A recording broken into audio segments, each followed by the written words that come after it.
Dolly Parton been through a lot of ups and downs in her amazing life, but recently she had a terrible loss that broke the hearts of her fans and family. The world now knows about this news that was kept secret for a while. Come with us as we learn more about this terrible news and look into how Dolly is dealing with this tough time. Humble beginnings in the Smoky starts with humility. The mountain singer Dolly Parton was born on January 19, 1960. 1946 in a small town called Locust Ridge, which was tucked away in the Great Smoky Mountains in East Tennessee. She was the fourth of 12 children in a family that she worked hard but didn't have much money. Her dad, Robert Lee Parton, was a sharecropper and construction worker. People knew him even though he couldn't read or write. For how smart he was about business and money. Her mother Lee, she was born into a musical family and learned to love songs from them. Telling Dolly and her siblings that the Partons lived in a tiny one-room house cabin with no running water or electricity, Dolly often said that they were poor, but they didn't know it because everyone else did. Their life was simple but full of problems. Food was scarce, clothes were often used ones, and there were a lot of kids. Even though Dolly talked about hard times in her childhood, there wasn't much room. Dolly's life was shaped by love songs and songs about strong family ties. As a child, her mother would sing old gospel and Appalachian ballads to her. It was also an important place for Dolly to start performing when she was young. She grew up singing in bedtime church. The sound of gospel music and the church choir stayed with her all her life. Her grandfather Jake Owens was a Pentecostal preacher who also had a big impact on her. He told her to use her voice, and he supported her love of music, even when other people might have thought it was just a silly dream. Poor mountain girl Dolly began performing when she was very young. On nearby radio stations in Sevierville and Knoxville, her talent was clear even when she was a child. She started writing songs when she was 5 years old, and one of hers she would sing a song about her corn cob doll for anyone who would listen. Her uncle saw her gift early and gave it to her. She got her start in the music business with the help of her uncle Bill Owens. It was very important that he played guitar, wrote songs, and even took her on trips. Dolly was ready for her first real recording session by the time she was 19. She was already getting noticed, so she went on local TV shows and even recorded a few singles, but she knew she had to go to Nashville, is where the country music business is based. So the day after she graduated, when Dolly graduated from high school in 1964, she moved to Nashville with not much. Besides a suitcase full of songs and big dreams, she didn't know anyone but she had faith in herself and her skills. Dolly's early years in the Smoky City, poor living, music, a close family, and the mountains shaped who she was. The strong faith she had as a child shaped who she is and how she acts. Writing songs, she would go on to write hit songs like Coat of Many Colors. All the way back to her childhood, she never forgot where she came from. She was proud of her mountain roots even after she became a worldwide star. She had just gotten to Nashville, and now it was time to show that she was the way to become famous. Belonged to the path to fame. When Dolly Parton arrived in 1964, she was only 18 years old and had just graduated from high school the day before and didn't waste any time getting there with a heart and loads of clothes. She set out to become famous in country music, full of hopes and dreams. Like a lot of young people with big dreams, she had a hard time getting where she wanted to go. She didn't become famous overnight. For the first few years, she lived in Nashville and wrote songs for other singers. There were tracks that didn't get much attention, but Dolly worked hard to get noticed. Combine Publishing, a music publishing company where she worked with her uncle, gave her a foot in the door. Bill Owens, who had always believed in her, who she gave songs to well-known country artists like Hank Williams Jr. and Ski Davis. She knew that writing songs was the way to get on stage, so she did it. She used that time to learn about the business, make connections, and get better. In 1967, she got her big break. The Porter Wagoner Show asked her to join Porter Wagoner was already he was a famous country singer with a show that people all over the country watched.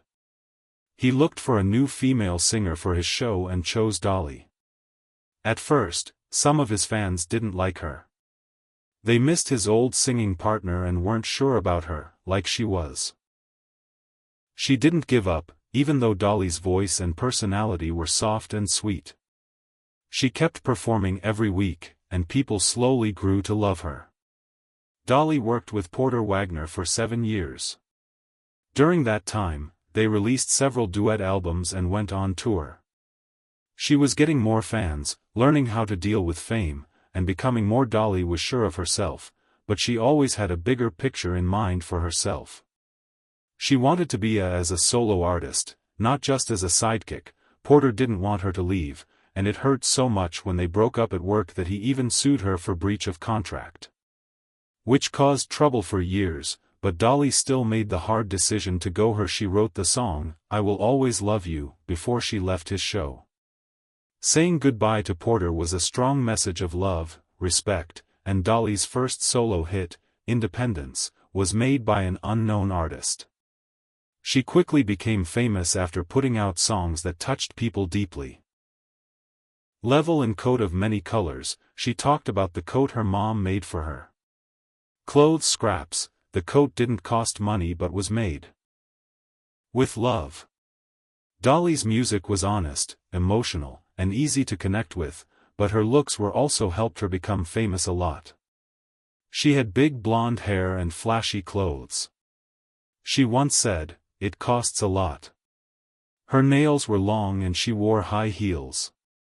It costs a lot of money to look this cheap. She planned for people to notice her. People might laugh at how she looks, but when they heard her sing, they saw how smart and talented she was. People came to see her because of how she looked, but her songs and voice kept them coming back. Behind that flashy image was a smart businesswoman named Dolly, who took charge. Early in her career, she knew how to market herself and talk to fans, and how to keep her songs safe. She owned the rights to her music, which wasn't common at the time. Time for women in country music, she built her name one step at a time. By the late 1970s, Dolly had made her name a strong force in entertainment.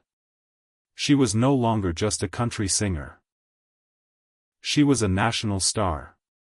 Turned their music into pop, were in movies, and were known all over the world, but none of it was easy. She worked hard, made smart decisions, and stayed put for years to earn her success. Carl was shocked by how true to herself she was.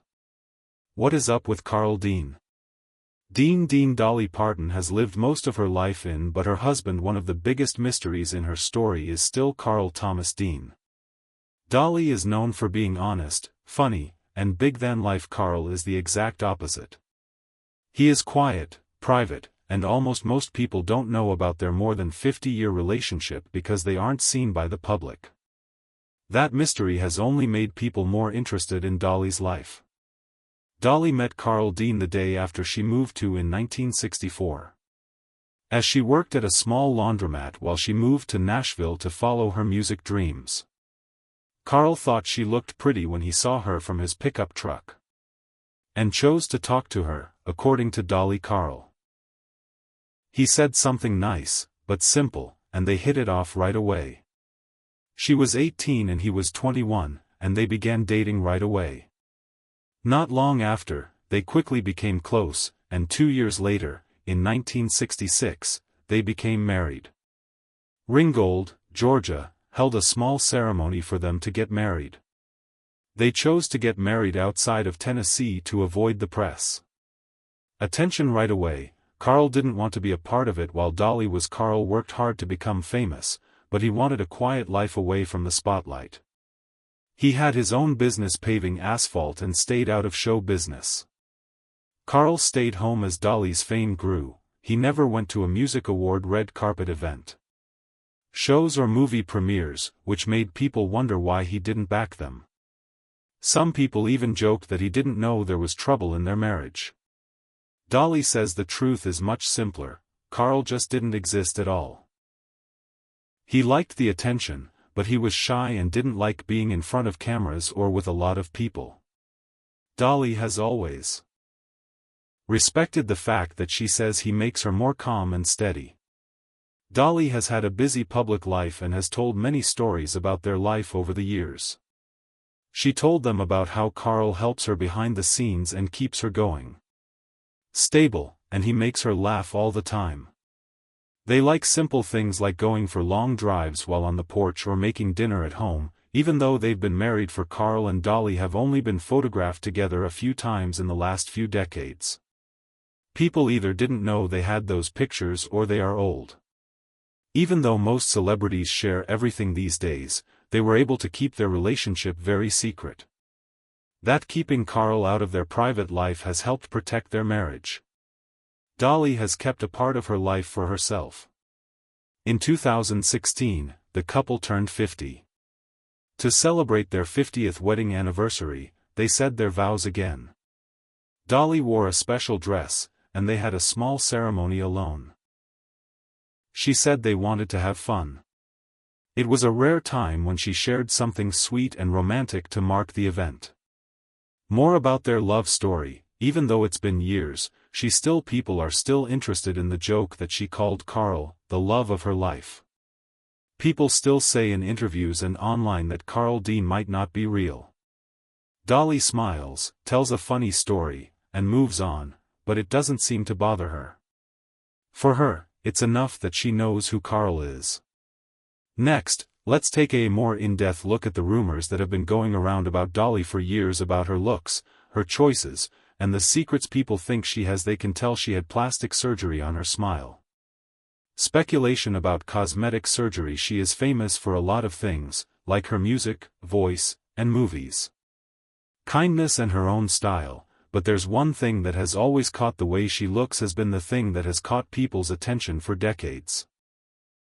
Constantly in the news for jokes and questions about her big blonde wigs and with her famous body and lots of plastic surgery, Dolly has made an image for herself that stands out. Didn't want to talk about it. Dolly has often joked about how she looks. One of her most famous quotes is, if I see something sagging, bagging, or dragging, I'll pull it up, tuck it, or suck it in. She uses humor to take charge of the conversation and show that she's not ashamed of the decisions she's made. She doesn't let other people hurt her with their words because she laughs first. But since the 1970s, the media has been crazy about how she looks. Magazines and tabloids have written about how big her breasts are. How many surgeries she's had and how much money she's spent are real.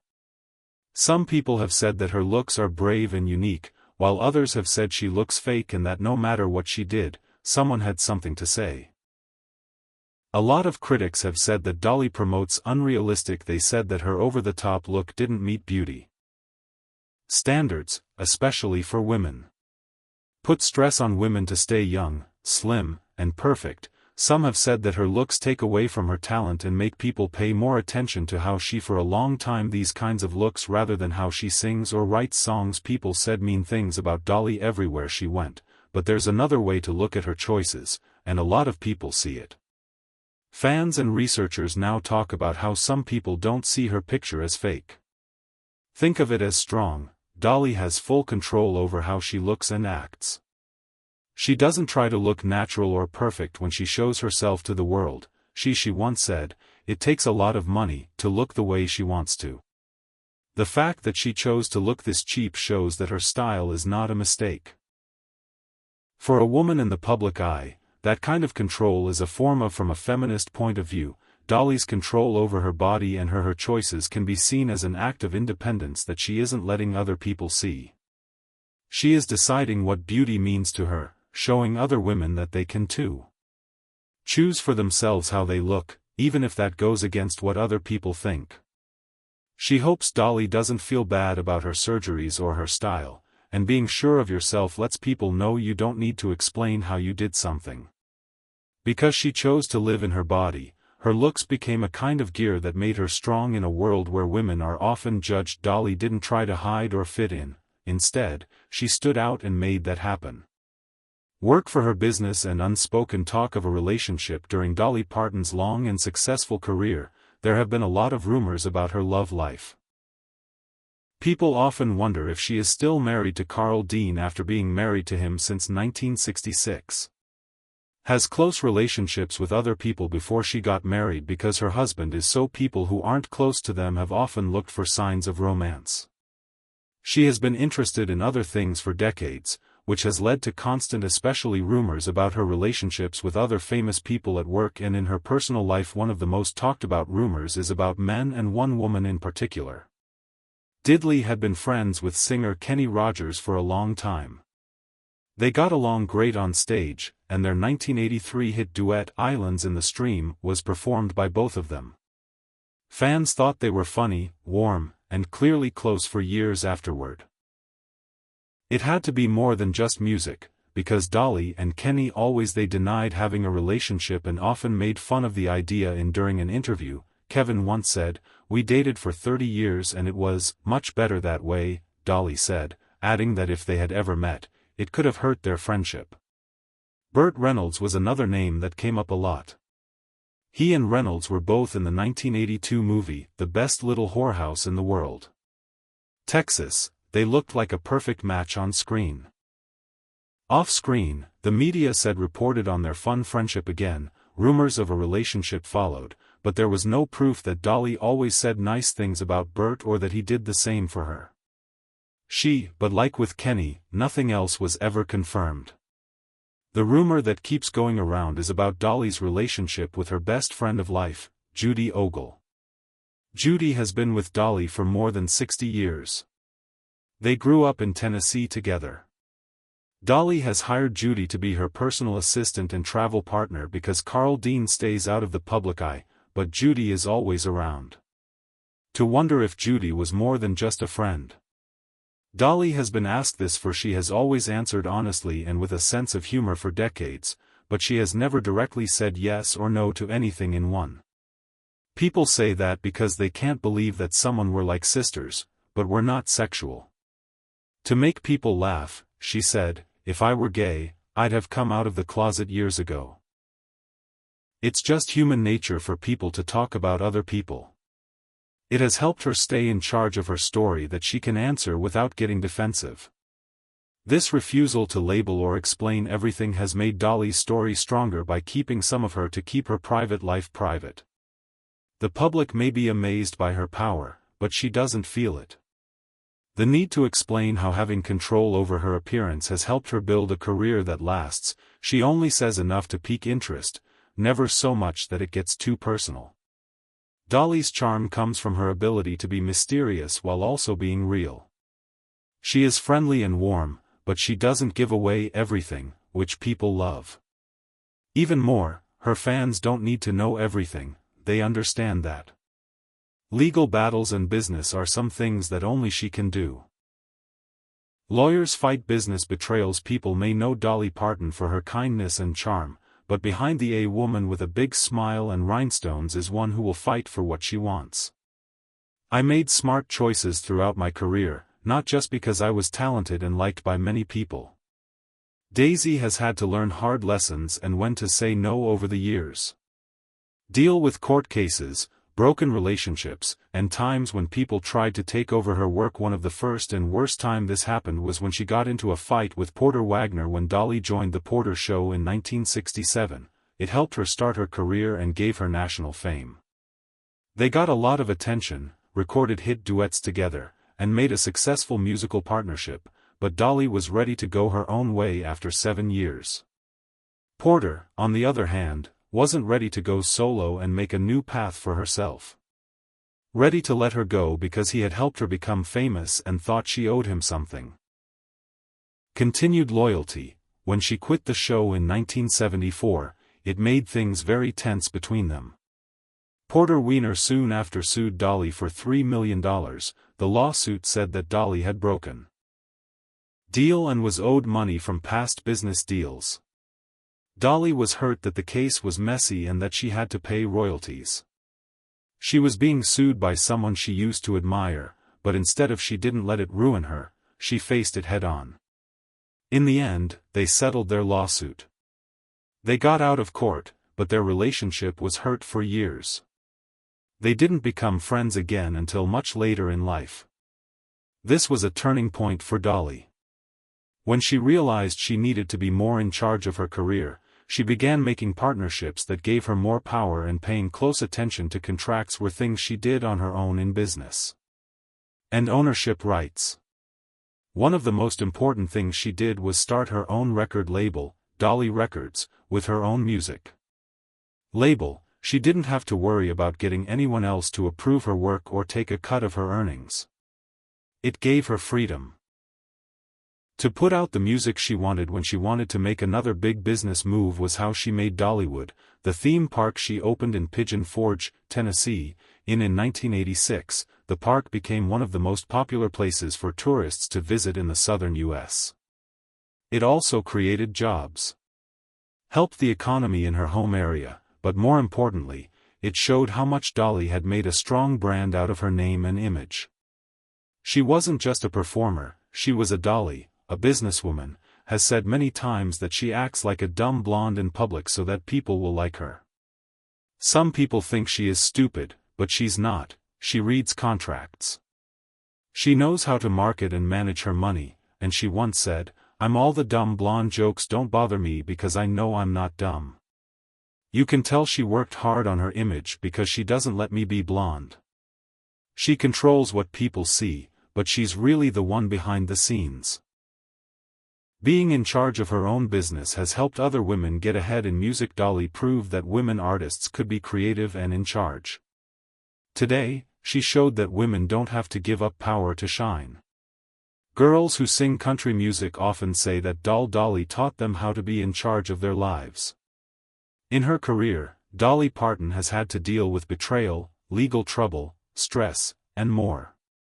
She made mistakes in business, but she learned from them all and used what she had learned to. She turned every loss into a chance to get better and made sure that no one else could write her story about her bad mood and depression. Feeling down and having bad thoughts. By the early 1980s, Dolly was on the radio, TV, movies, and everywhere else.